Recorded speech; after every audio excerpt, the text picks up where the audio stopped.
Do you actually like property? I'm confused here because I've seen a lot of content where you talk about not owning your own home, but you talk about having property. So do you like property or not? I've also seen you talk about seizure of property rights. Yeah.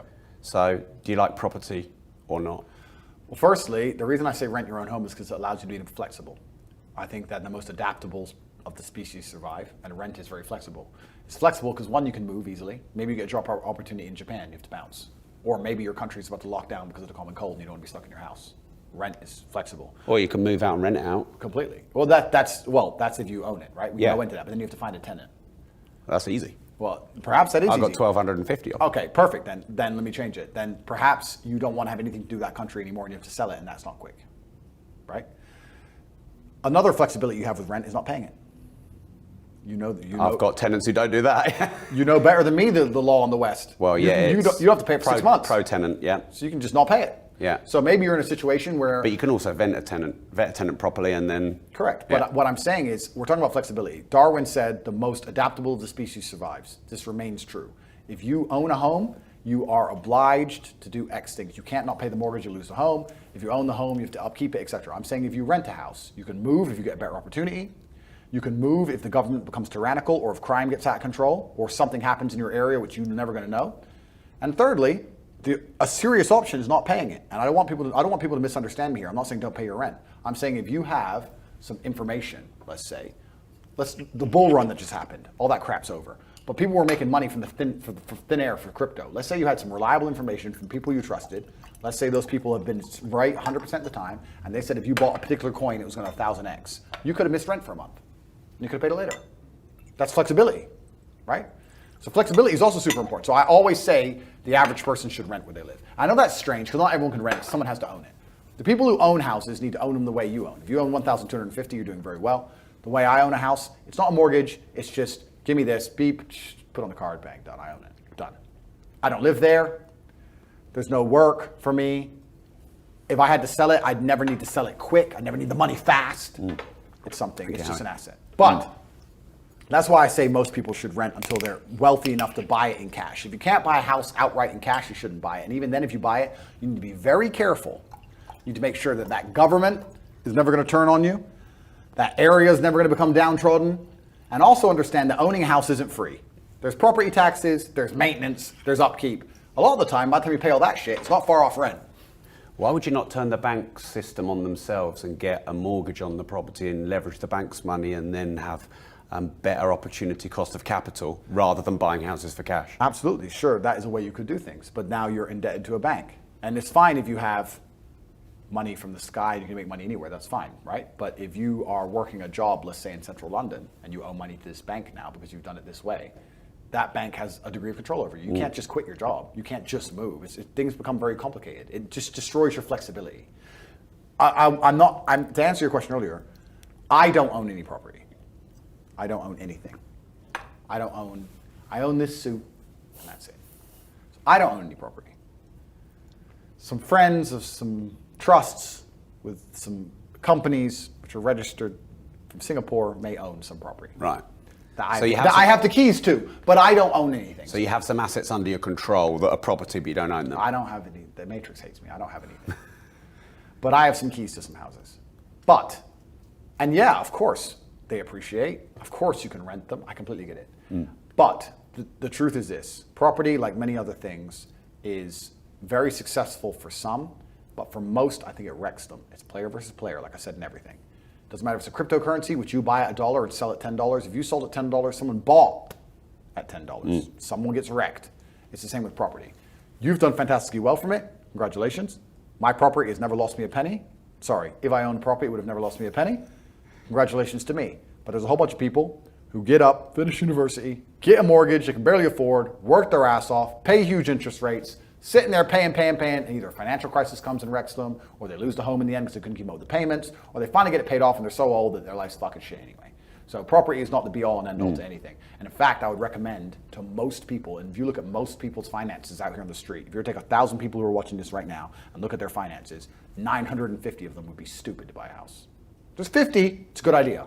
But for the majority, it's not. Could you say that about any, sorry to interrupt Sure. you, so I think it's the first time in 3 hours, so No, sorry. no problem. Couldn't you say that about 1,000 set of case studies of any human being? Yes, you 1,000 could. of them shouldn't go to your martial arts class because only 50 of them will survive. Yes, you could. But the difference is the Matrix tries very hard to push the idea of property. Some of the other things, But you can play the Matrix at its own game. completely, 50 of them can, 950 can. And this is my point. My point is that the Matrix says do property, do property, do property. That is only applicable to a very small percentage. It's not applicable to everybody. The Matrix doesn't say do other things that are applicable to everybody. No. It tells everybody the same blueprint. And that blueprint used to be applicable to a lot more people. I don't think this was actually as deliberate as people understand. 50, 60 years ago, property was fantastic for almost everybody.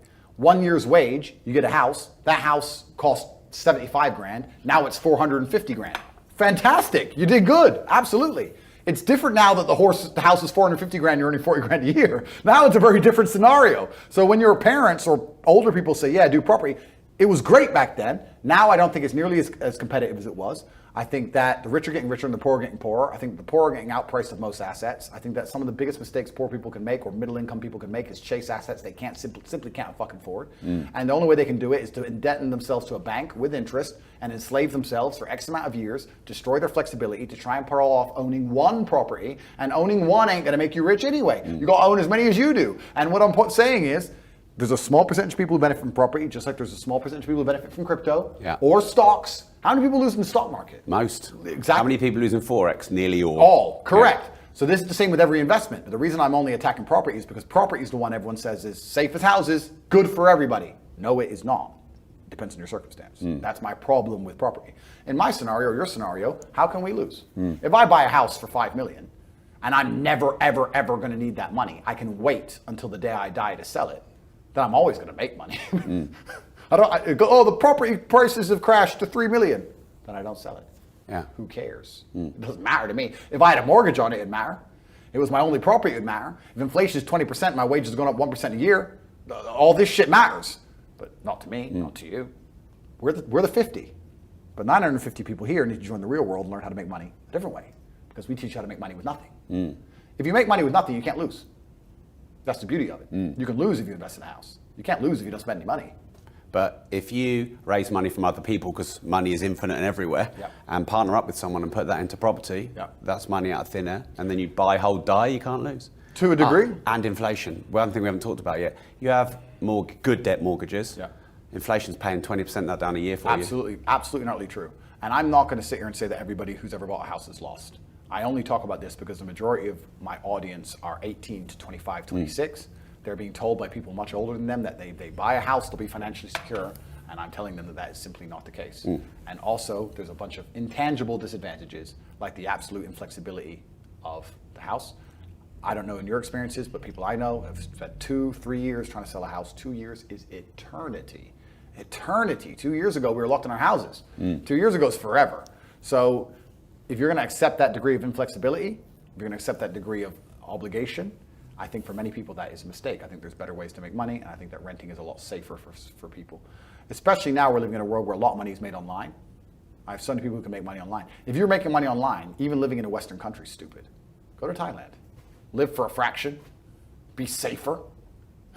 Not get stabbed. Like even living in the West in general is dumb if you're making money online, and more people are. So my point is nuanced. There's absolutely exceptions to the rule. There's absolutely scenarios in which I'm totally wrong. It's a nuanced point I'm trying to condense, and I'm saying that property used to be the cure-all for everybody. Get a normal job, work in a factory, pay off your house, be good. Yeah. It's not like that anymore. No, pension money is not going to be yours, is it? Yeah, exactly. It's not like that anymore. And also, what did we say earlier about competitiveness? We said that there are people out there in the world competing with me, and there's people out there in the world competing with you. You're a property shark. You just said it. You're an animal. They're competing with you. Like you can pay more for it and overpay for it because you know you're going to have whatever. You can buy the houses next door and put shit tenants in them. Like if you want to fuck somebody, you could. So they're also competing with sharks, and this is the point I'm making. The reason I'm anti-property is because often it's a 24-year-old guy who just got his first good job out of uni. He might be able to, if he eats ramen noodles for the next 15 years, pay off this fucking council terraced house in Liverpool. And I'm like, bro, that is not going to save your life. You're going to be 50 in a shit house. That's dumb. So are you saying to earn your money from a standing start. Putting money into property is probably not good, but when you've got wealth, parking it into property is good. Correct. I think that if you have a lot of wealth, parking your money into assets in general is good. I think that property is a pretty safe asset overall, globally. It does go through some ups and downs, but property performs, it's certainly a fantastic place. I think as a way to generate wealth, there's some people who say it can be done, that's fine, but I think it's very inflexible. I've always preferred flexibility. I think we now live in a world where a lot of money can be made online, a lot of money can be made from a phone, a lot of money can be made from a computer. And also, this all ties back into the very beginning where I said the ultimate bottom line of the world is violence. Property seizure is a perfect example. You mentioned property seizure. Surely that's something I wanted to ask you. I feel like that's the last thing they'll take before a full-on fucking war. Like they'll take everything else first. They'll call in the gold. They'll debase money. That'll all happen before your fucking house. Well, if they're going to do it to the whole population, I agree. But if they're going to do it to an individual, I disagree. If you don't pay your parking ticket, they'll take your house. Sooner or later, may take a year, may take 2 years. They will take your house. So my question is this: do you own it? This is my problem with property. I own my house. Do you?